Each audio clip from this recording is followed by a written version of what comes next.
நண்பர்களுக்கு வணக்கம். ஸோ இந்த வீடியோவில் ஒரு முக்கியமான விஷயத்தை பார்ப்போம். அதே சேம் பங்களாதேஷ் தான். பங்களாதேஷ்லேருந்து வந்திருக்கக்கூடிய ஒரு அப்டேட்டு. அதாவது 2026ல் இந்தியாவுக்கும் பங்களாதேஷுக்கும் இடையிலே பார்த்தீங்கன்னா, பெரிய ஒரு சம்பவம் நடக்க போகுது அப்படின்ற மாதிரி சொல்கிறாங்க. அதை பற்றி பார்ப்போம். மேலும் நேற்று ஒரு ஹிந்து மனிதரை அவங்க கொன்னுருக்காங்க அப்படின்னு பார்க்கப்படுது. கொன்று தீயும் வச்சுருக்காங்க. வாங்க ஃபுல் டீட்டெயில் வீடியோக்குள்ளே போயிட்டு பார்க்கலாம். சரி, முதல் மேட்டரை நம்ம பார்ப்போம். என்ன விஷயம் அப்படின்னு பார்த்தீங்கன்னா, இந்த 1996ல் இந்தியாவுக்கும் பங்களாதேஷுக்கும் இடையில் கங்கை நதிநீர் ஒப்பந்தம் அப்படின்னு சொல்லிட்டு ஒன்று கையெழுத்தாச்சு. இந்த ஒப்பந்தம் பார்த்தீங்கன்னா கரெக்டாக 30 வருஷம் இப்போ முடிய போகுது அப்படின்னு சொல்கிறாங்க. அதாவது 2026ல் இது முடியுது அப்படின்னு பார்க்கப்படுது. அதனால் இப்போவே அதோட பேச்சுவார்த்தை அதிகமாக சூடு பிடிக்க ஆரம்பிச்சிச்சு அப்படின்னு சொல்கிறாங்க. இது முக்கியமாக பார்த்தீங்கன்னா, இந்தியாவுடைய இந்த வெஸ்ட் பெங்கால் அந்த இடத்துக்கும் பங்களாதேஷோட பார்டருக்கும் நடுவில் தான் இந்த டீல் இருக்குது அப்படின்னு பார்க்குறோம்.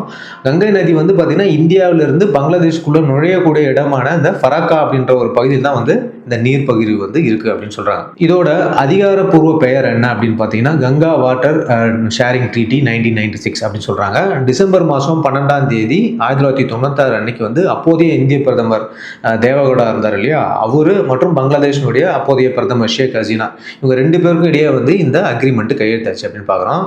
நீங்கள் நினைக்கலாம், என்னடா இது கரெக்டாக 30 வருஷத்தில் இது முடிஞ்சிருக்கு, 30 வருஷத்துக்கு ஒரு டைம் இதை புதுப்பிப்பாங்களா அப்படின்னு நீங்கள் கேட்டிங்கன்னா, இது அந்த மாதிரிலாம் அக்ரிமெண்ட் கிடையாது. அதாவது ஒவ்வொரு 30 வருஷமும் தானாக புதுப்பிக்கப்படும் அப்படின்ற மாதிரிலாம் எந்த ஒரு விஷயமும் இல்லை. இதோட காலாவதி டேட் அப்படின்னு பார்த்தீங்கன்னா 2026, இந்த வருஷத்தில் இது காலாவதி ஆகிடும் அப்படின்னு தான் சொல்லப்படுது. இந்த ஒப்பந்தம் கையெழுத்தான தேதியிலிருந்து சராசரியாக 30 ஆண்டுக்கு மட்டுமே இது செயலில் இருக்கும்னு சொல்லிட்டு அதில் மென்ஷன் பண்ணியிருக்காங்க. 2026ல் 2 நாடுகளும் உட்காந்து பேசி புது ஒப்பந்தத்தை போட்டுக்கலாம். அப்படி இல்லைனாக்கா பழைய ஒப்பந்தத்தையே இவங்க கண்டினியூவும் பண்ணிக்கலாம், இல்லை முடிவும் பண்ணிக்கலாம் அப்படின்ற மாதிரி அது முடிவு சென்ஸ் அந்த ஒப்பந்தத்தை ஸ்கிராப்பும் பண்ணிக்கலாம் அப்படின்றது தான் அந்த டீல் பேசுது அப்படின்னு பார்க்குறோம். சரி, இது ஏன் ரொம்ப முக்கியம் இப்போ அப்படின்னு பார்த்தீங்கன்னா, பங்களாதேஷுக்கு அதிக பயம் இருக்குது அப்படின்னு பார்க்கப்படுது. என்ன பயம்னா, பங்களாதேஷ் கங்கை நதி தான், அவங்க அதன் பேர் என்ன வச்சுருக்காங்கன்னா பத்மா நதி அப்படின்னு அவங்க வச்சுருக்காங்க.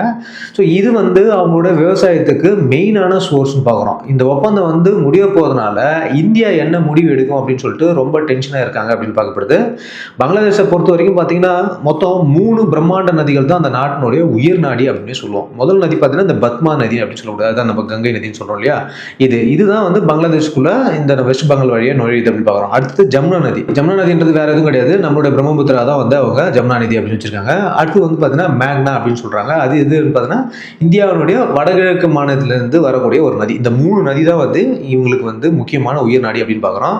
இந்த 3 நதியில் ரொம்ப முக்கியமானது எது அப்படின்னு பார்த்தீங்கன்னா, நம்மகிட்டேருந்து போகக்கூடிய இந்த பத்மா நதி அப்படின்னு பார்க்குறது, அதாவது நம்மளுடைய கங்கா நதி தான் அவங்களுக்கு ரொம்ப ரொம்ப முக்கியமானது. அதாவது இந்த டெல்டா, இந்த 3 நதியுமே சேர்ந்து தான் முக்கியமான டெல்டா பகுதியை உலகத்தினுடைய மிகப்பெரிய டெல்டா பகுதியை உருவாக்குது அப்படின்னு நம்ம பார்க்குறோம். இந்த கங்கை நதி தான் பங்களாதேஷனுடைய தென்மேற்கு பகுதியில் இருக்கக்கூடிய விவசாயத்துக்கு ரொம்ப ரொம்ப முக்கியமான ஒரு ஆதாரம் அப்படின்னு பார்க்கப்படுது. சரி, பங்களாதேஷ் பார்த்தீங்கன்னா பொதுவாகவே நம்ம எல்லாருக்குமே தெரியும், அது ஒரு விவசாய நாடு தான். டெக்னிக்கலாக ரொம்ப ஸ்ட்ராங்கான நாடு, ஃபேக்ட்ரி அதிகமாக இருக்கிறனால கிடையாது. அங்கே விவசாயம் சார்ந்த ஃபேக்ட்ரிகள் தான் இருக்கும். அதனால தான் அவங்க இந்த டெக்ஸ்டைல்லாம் பெரிய ஆளாக இருப்பாங்க அப்படின்னு பார்க்கப்படுது. ஸோ அங்கே இருக்கிற 75% மக்கள் ஏதோ ஒரு வகையில் அக்ரிகல்ச்சர் சார்ந்து தான் வாழறாங்க அப்படின்னு பார்க்குறோம். இப்போ இந்தியாவுக்கு என்ன சிக்கல் இதில் அப்படின்னு பார்த்தோம்னா, இந்தியாவோட மக்கள் தொகை நமக்கு நல்லாவே தெரியும், நாளுக்கு நாள் நம்மளுடைய மக்கள் தொகை அதிகமாகிட்டே இருக்குது. இன்றைக்கி உலகத்திலே நம்ம தான் அதிக மக்கள் தொகை கொண்ட நாடாகவே இருக்கிறோம். சீனாவெல்லாம் பீட் பண்ணி ரொம்ப நாள் ஆயிடுச்சு. கிட்டத்தட்ட 140 கோடிக்கு மேலே நம்மளுக்கு தாண்டி போயிட்டு இருக்கு அப்படின்னு பார்க்குறோம். இப்போ நம்ம ஊர்லேயுமே பார்த்தீங்கன்னா இந்த கிளைமேட்டிக்கல் சேஞ்சினால் ஏற்படக்கூடிய பாதிப்புகள் அதிகமாக இருக்குது. அதாவது வெயிலுடைய தாக்கம் அதிகமாக இருக்குது. தண்ணி பற்றாக்குறை சரியாகவே வரல. நீங்கள் இப்போ கூட பார்த்துருப்பீங்க, இந்த வருஷம் நமக்கு சரிவர மழையே பெய்யல அப்படின்னு தான் நம்ம பார்க்கணும். நமக்கே தண்ணி வேணுங்கிற நிலைமை தான் அதிகமாக இருக்குது அப்படின்னு பார்க்கப்படுது. முன்னாடி இருந்தது எப்படின்னு பார்த்தீங்கன்னா, அதாவது இந்த பராக்கா அணையை வச்சு தான் தண்ணியை இவங்க 2 பேரும் பிரிச்சுட்டாங்க அப்படின்னு பார்க்கப்படுது.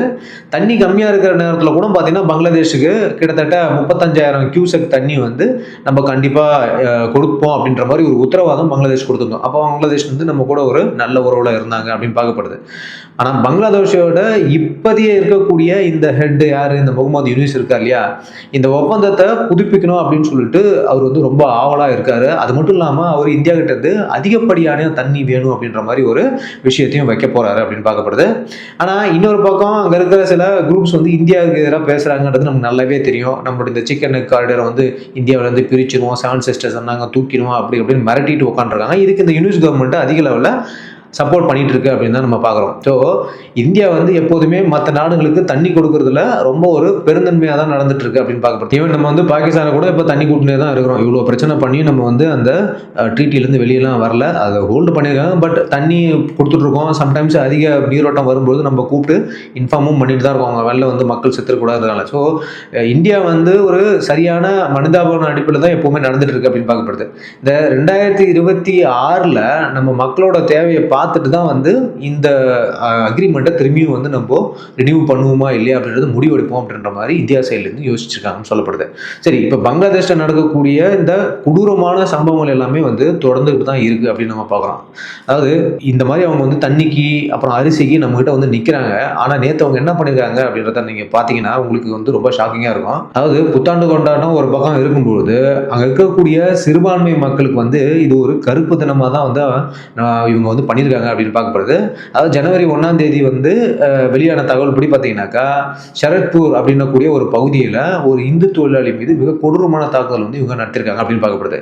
கிட்டத்தட்ட ஒரு 50 வயசு மதிக்கத்தக்க மோகன் சந்திரதாஸ் அப்படின்றவரோட அந்த பகுதியில் ஒரு மெடிக்கல் வச்சிருந்திருக்காரு. அப்புறம் மொபைல் பேங்கிங் இந்த மாதிரிலாம் தொழில் செஞ்சு வளரக்கூடிய பெரிய பணக்காரலாம் கிடையாது, நார்மலாக வாழக்கூடிய ஒரு சராசரி மனிதர்.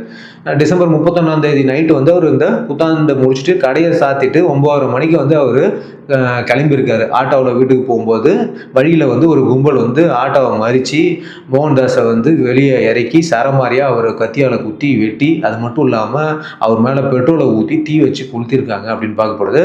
அவர் உயிரை காப்பாற்றிக்கிறதுக்காக பக்கத்தில் இருக்கிற ஒரு பெரிய குளத்தில் குதிச்சிருக்காரு.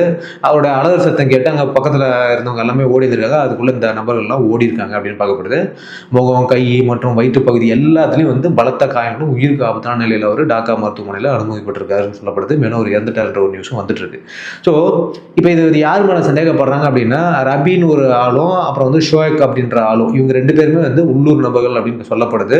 இந்த மோகனுடைய மனைவி என்ன சொல்றாங்கன்னா தன்னோட கணவர் வந்து இந்த குற்றவாளியை அடையாளம் கண்டுடுவாங்க அப்படின்றதுனால அவங்க அவர் மேலே தீயை வச்சு கொடுத்துருக்காங்க அப்படின்ற மாதிரி அவங்க ஒரு கருத்து சொல்லியிருக்காங்க. என்ன விஷயம் அப்படின்னா அங்கே இருக்கிற லோக்கல்ஸ் வந்து ஐடென்டிஃபை பண்ணிட்டே இருக்காங்க, யார் யாரெல்லாம் வந்து ஹிந்துவாக இருக்கிறாங்க அப்படின்னு சொல்லி ஐடென்டிஃபை பண்ணி அவங்கள வந்து அடையாளம் தெரியாத மாதிரி வந்து கொள்றாங்க அப்படின்னு பார்க்கப்படுது. இதுதான் இங்கே நடந்துட்டு இருக்கு. கடந்த 15 நாட்களில் மட்டும் நிறைய சம்பவங்கள் இந்த மாதிரி நடந்திருக்குன்னு பார்க்குறோம். இதில் வந்து பார்த்தீங்கன்னா முக்கியமான சம்பவங்கள், அதாவது உயிரிழப்புகள் ஏற்பட்டது மட்டும்தான் நமக்கு வெளியே வந்திருக்கு அப்படின்னு பார்க்கப்படுது. இது வந்து 4வது சம்பவம். முதல்ல பார்த்தீங்கன்னா தீபு சந்திரதாஸ் இவர் எப்படி கொல்லப்பட்டார்ன்றது நமக்கு தெரியும். அதுக்கப்புறம் அந்த அமிர்த் மெண்டால் அப்படின்ற கூடியவர் அவர் வந்து எப்படி கொண்டாரு அப்படின்னு பார்த்து தெரியும். அடுத்து பார்த்தீங்கன்னா பஜேந்திர விஃபாஸ் அப்படின்றவரும் வந்து கொல்லப்பட்டார். அதாவது அந்த பகுதியில் இருக்கக்கூடிய ஒரு காவலாளி இவர் வந்து சக ஊழியர்களால் வந்து துப்பாக்கியால் சுட்டு கொல்லப்பட்டார் அப்படின்னு பார்க்கப்படுது. எல்லாமே கூட இருக்கும் தான். தீபு சந்திரதாஸை கொண்டவரும் பார்த்தீங்கன்னா அந்த ஃபேக்ட்ரியில் ஒர்க் பண்ணக்கூடிய ஆட்கள் அப்படின்னு பார்க்குறோம். அவங்க ஐடென்டிஃபை பண்ணி இந்துவை வந்து கொண்டுட்டு வராங்க அப்படின்னு பார்க்குறோம். இதில் இந்தியாவோட ரியாக்ஷன் என்ன அப்படின்னு பார்த்தோன்னா இந்த விவகாரம் வந்து பார்த்தீங்கன்னா இப்போ ஒரு பெரிய லெவலில் பேசு பொருளாக தான் இருக்குது. ஆனால் எனக்குமே ஒரு வருத்தம் இருக்குது. பெரிய லெவலில் நம்ம பேசு பொருளாக தான் வச்சுருக்குமே தவிர மிகப்பெரிய ஒரு ஆக்ஷன் வந்து நம்ம சைட்லேருந்து எடுக்கணும் அப்படின்றது தான் நம்ம பார்க்குறோம். ஏன் எடுக்க மாட்டாங்கன்றது வந்து யாருக்கும் இது வரைக்கும் புரியலை. ஸோ இந்திய வெளியுறவுத்துறை அமைச்சர் வந்து பார்த்திங்கன்னா பங்களாதேஷுக்கு வந்ததுக்கு ஒரு கண்டனமும் தெரிவிச்சிருக்கு. ஸோ இப்போ நான் என்ன நினைக்கிறேன், என்னுடைய பர்சனல் வியூ என்ன அப்படின்னா இந்த அக்ரிமெண்ட், அதாவது இந்த கங்கா வாட்டர் ட்ரீட்டி அக்ரிமெண்ட்டு இப்போ இந்த வருஷத்தோட முடியுது இல்லையா, நம்ம ஏன் அவங்களுக்கு ஒரு டிமாண்டை வச்சுட்டு நம்ம பண்ணக்கூடாது? எப்படி பாகிஸ்தானுக்கு நம்ம டிமாண்ட் வைக்கிறோமோ அவங்கள மாதிரி நம்மளும் டிமாண்ட் வைக்கணும் இல்லையா? ஸோ அவங்க இப்போ என்ன கேட்குறாங்க, இந்த யூனிஸ் கவர்மெண்ட்டு முழுக்க இந்தியாவுக்கு ஆப்போசிட்டாக எல்லாம் பண்ணும்பொழுது நம்ம ஏன் அவங்களுக்கு சாதகமாக பண்ணணும் அப்படின்றது தான் நம்ம எங்களுடைய நிலைப்பாடாக பார்க்கப்படுது. இல்லை அவங்களோட எலெக்ஷன் பிப்ரவரி மாதம் முடியட்டும், முடிஞ்சதுக்கப்புறம் எந்த மாதிரி ஒரு கவர்மெண்ட் வருது, இந்தியாவுக்கு ஆதரவாக இருக்கக்கூடிய ஒரு கவர்மெண்ட் வருதா இல்லை இந்தியாவுக்கு ஆப்போசிட்டாக இருக்கக்கூடிய கவர்மெண்ட் வருதா அப்படின்றத பார்த்து தான் நம்ம முடிவெடுக்கணும் அப்படின்னு பார்க்கப்படுது. மேலும் அங்கே இருக்கக்கூடிய சூழ்நிலைகள் வந்து கண்டிப்பாக இந்தியாவுக்கு ஆதரவான ஒரு கவர்மெண்ட் வர்றதுக்கு வாய்ப்பு ரொம்ப கம்மின்னு பார்க்குறோம். ஏன்னா முக்கியமான இந்த மதவாத சக்திகள் எல்லாமே இப்போ வெளியே வந்திருக்காங்க. இவங்க எல்லாரையும் வந்து மூலச்செலவை பண்ணிட்டு வந்துட்டு இருக்காங்கன்னு பார்க்கப்படுது. இந்திய எதிர்ப்பு மனப்பான்கு தான் வந்து அந்த மக்களிடையே இப்போ அதிகமாக இருக்குது. அப்படின்றதுனால இந்தியாவுக்கு சாதகமாக வரக்கூடிய ஒரு நடுநிலையான கவர்மெண்ட்டை அவங்க சூஸ் பண்ணுறது ரொம்ப கஷ்டம் அப்படின்னு நம்ம பார்க்குறோம். ஸோ உங்கள் தரப்புலேருந்து உங்களோட கருத்தை தெரிவிங்க. நம்ம இந்த வாட்டர் ட்ரீட்டிலேருந்து வெளியே வரணுமா இல்லை தண்ணியை வந்து அவங்களுக்கு கொடுக்கணுமா அப்படின்றத வந்து நீங்கள் உங்களுடைய கமெண்ட்டில் தெரிவிங்க. ஓகே மக்களே, ஸோ வீடியோ இன்ஃபர்மேட்டிவாக இருக்குன்னு நம்புகிறேன். கண்டிப்பாக சேனல் சப்ஸ்கிரைப் பண்ணுங்கள். உங்கள் கருத்துக்களை நான் கேட்ட மாதிரி கொஞ்சம் கமெண்ட் பண்ணுங்கள். மேலும் அடுத்து ஒரு இன்ஃபர்மேட்டிவ் வீடியோவில் உங்களை சந்திக்கிறேன். அது வரைக்கும் தேங்க்யூ, பை, ஜெய்.